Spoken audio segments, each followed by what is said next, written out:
Alhamdulillahilladzi amarna bittihadi wal i'tisami bihablillahil matin. Asyhadu an la ilaha illallah wahdahu la syarika lahu iyyahu na'budu wa iyyahu nasta'in. Wa asyhadu anna Muhammadan abduhu wa rasuluhul mab'utsu rahmatan lil alamin. Allahumma salli wa sallim ala sayyidina Muhammadin wa ala alihi wa ashabihi ajma'in.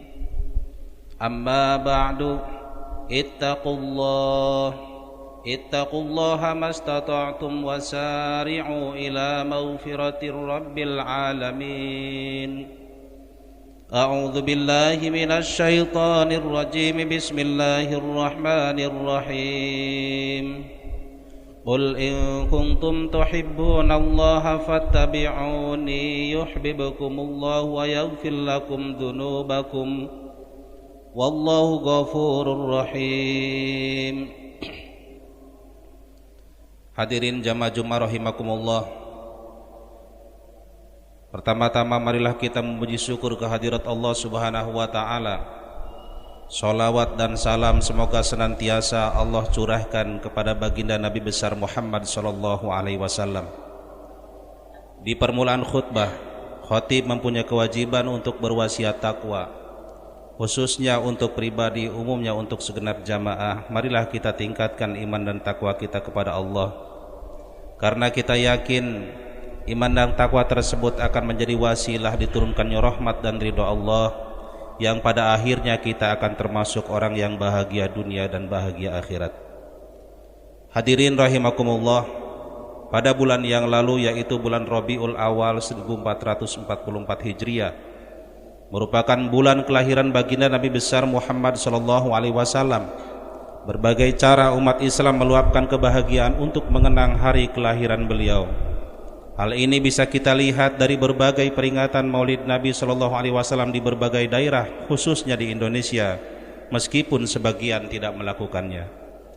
Terlepas dari yang merayakan dan tidak merayakan, yang memperingati atau yang tidak memperingati, namun kita umat Islam sepakat bahwa Nabi Muhammad sallallahu alaihi wasallam adalah insan pilihan dengan segala keistimewaannya yang tidak dimiliki oleh orang biasa, bahkan tidak dimiliki oleh nabi-nabi dan rasul-rasul sebelum beliau, karena beliau adalah sayyidul anbiya wal mursalin. Beliau bukan nabi dan rasul biasa, namun raja dan pemimpin bagi para nabi dan para rasul. Hadirin rahimakumullah, setelah 23 tahun beliau berjuang mengajak manusia untuk beriman kepada Allah, beliau pun kembali menghadap Allah pada tanggal 12 Rabiul Awal 632 Masehi di usia 63 tahun 4 hari. Dari perjalanan panjang dakwah Nabi hingga masa kejayaan Islam pun pernah dicapai, di mana Islam pernah mewarnai 2/3 belahan dunia. Namun ada beberapa kekhawatiran Nabi menjelang wafat beliau, hingga ini menjadi wasiat terakhirnya. Yang pertama, ucapan terakhir Nabi adalah ummati, ummati, umatku, umatku. Inilah salah satu ucapan beliau di akhir hayatnya, yaitu memikirkan tentang umatnya.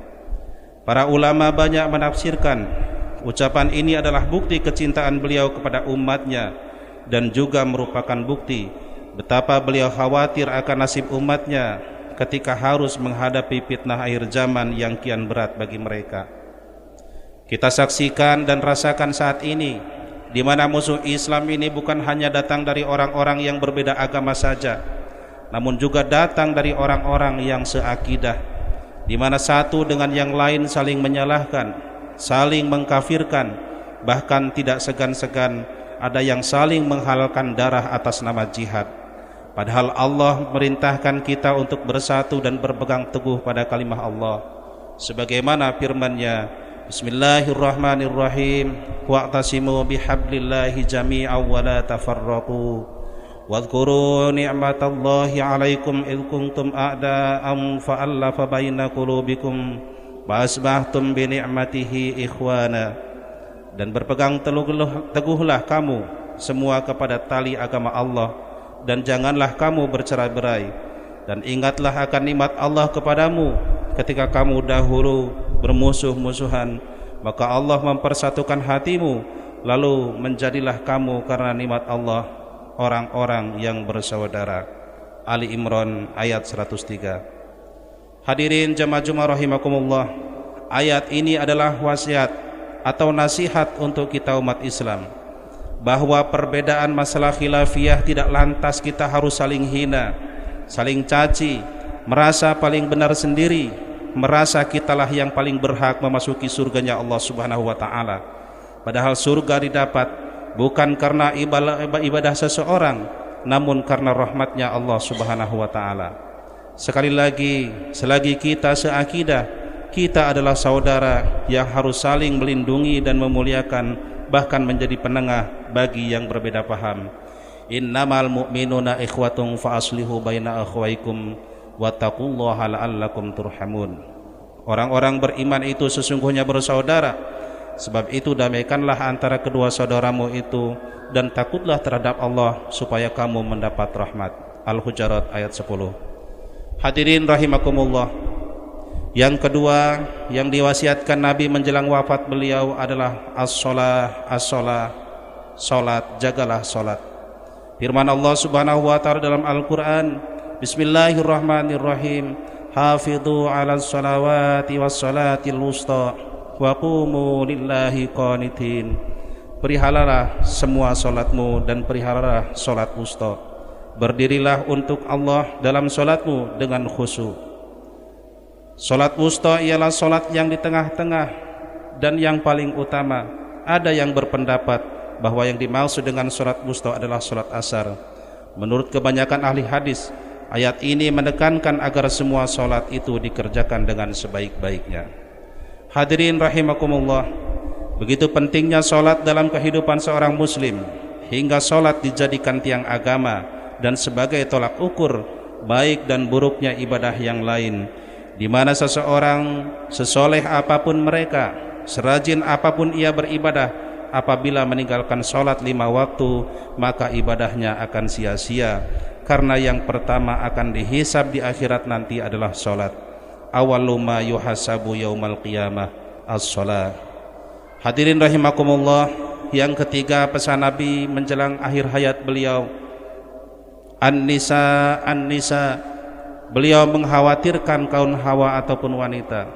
Begitu besarnya peran seorang wanita dalam kehidupan, begitu besarnya fitnah seorang wanita dalam kehidupan jika agama tidak lagi mereka pegang, hingga Rasul sangat mengkhawatirkan kaum wanita. Sebelum Rasul diutus sebagai Nabi, kaum jahiliyah menganggap kelahiran seorang anak perempuan adalah suatu aib bagi mereka, hingga mereka kubur hidup-hidup. Namun setelah Nabi diutus, wanita sangatlah dimuliakan di dalam Islam. Mereka juga sangat dilindungi di dalam Islam. Ini bisa kita lihat melalui perintah berhijab yang hanya diperintahkan bagi wanita demi kehormatan mereka. Sebagaimana mafhum firman Allah Subhanahu wa taala dalam Al-Qur'an, hai Nabi, katakanlah kepada istri-istrimu, anak perempuanmu, dan istri-istri orang mukmin, hendaklah mereka mengulurkan jilbabnya ke seluruh tubuh mereka. Quran Surah Al-Ahzab ayat 59. Perintah berhijab merupakan bukti bahwa wanita sangat dilindungi kehormatannya di dalam Islam. Bahkan di dalam ayat lain, ruang gerak mereka pun sangat dibatasi agar mereka terhindar dari perilaku seperti orang-orang jahiliyah. Wa qanna fi buyutikunna wala tabarrujna tabarrujal jahiliyatil ula.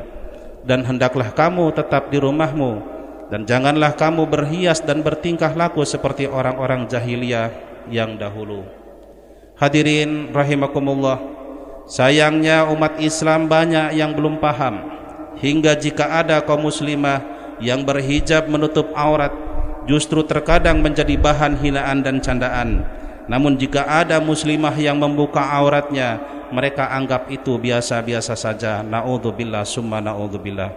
Mudah-mudahan dengan uraian singkat ini kita bisa mengambil wasilah, kita termasuk orang-orang atau umat Nabi yang senantiasa taat kepadanya.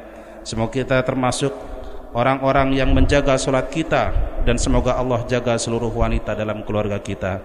Barakallahu li wa lakum fil Qur'anil azim wa nafa'ani wa iyyakum bima fihi minal ayati wa dzikril hakim. Fataqabbala minni wa minkum tilawatahu innahu huwas samiul alim. Allahumma salli wa sallim ala sayyidina Muhammad wa ala ali sayyidina Muhammad.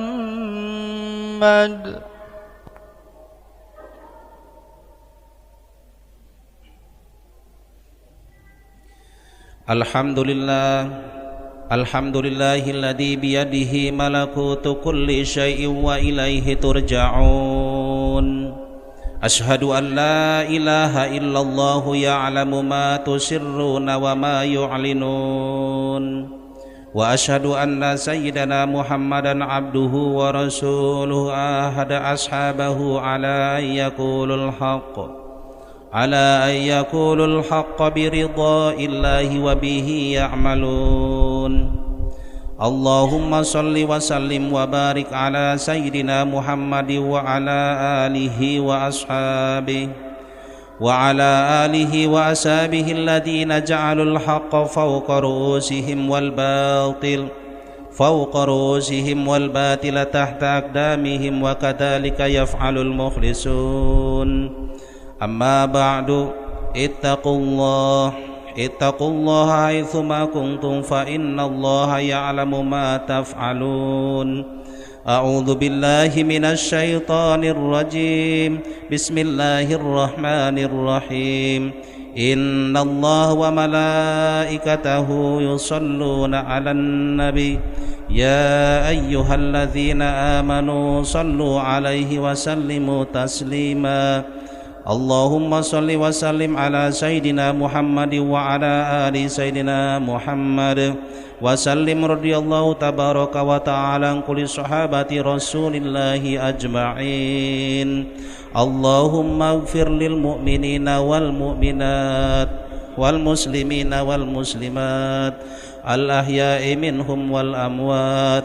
اللهم ادفع عنا البلاء والغلاء والوباء والفسا والمنكر والبغي والسيوف المختلفة والشدائد والمحن ما ظهر منها وما بطن من بلدنا هذا خاصة ومن بلدان المسلمين عامة إنك على كل شيء قدير. ربنا آتنا في الدنيا حسنة وفي الآخرة حسنة وقنا عذاب النار والحمد لله رب العالمين. Ibadallah, innallaha ya'murukum bil 'adli wal ihsan wa ita'il qurba wa yanha 'anil fahsya'i wal munkari wal baghi ya'idukum la'allakum tadhakkarun. Wa la dzikrullahi akbar. Astaghfirullahal azim li wa lakum.